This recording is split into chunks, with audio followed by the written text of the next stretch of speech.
Start.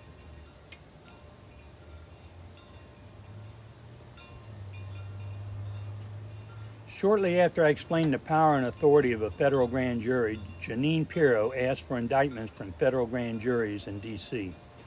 Her demands were refused 12 times, something that is totally unheard of.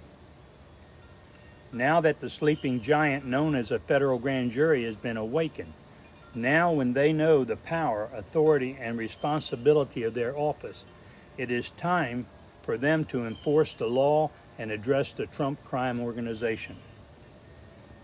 Federal grand juries and federal district court judges are the only ones who can save American democracy without violence. To accomplish the preservation of democracy, 5 Supreme Court justices must be indicted. Allow me to explain.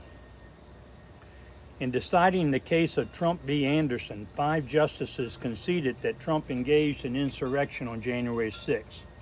Nearly every adult American witnessed it. The Supreme Court of Colorado declared Trump an insurrectionist.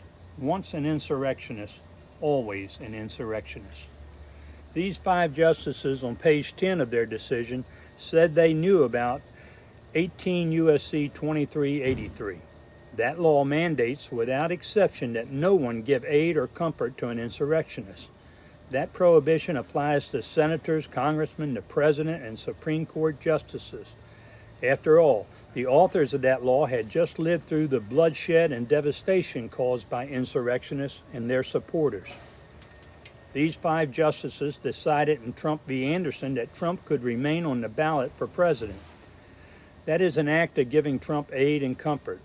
These justices should have declared that the law forbade them from helping any man who would resort to endangering American citizens so he could hang on to power. They could have said that any son of a bitch who would cause the deaths of his followers and police officers dedicated to protecting our capital cannot avail himself of legal manipulations. For this action, they should be indicted. Shortly after issuing their decision in the Trump v. Anderson case, these same justices decided Trump v. U.S., wherein they abandoned the rule of law and granted Trump immunity for past and future violations of the law. We Americans elect our president to solve the problems of this country without resorting to lawlessness. So again, with full knowledge they had no authority to give aid or comfort to Trump, they granted that monster immunity for the commission of crimes and gave him permission to commit future crimes. They should be indicted for this conduct. These justices continue to assist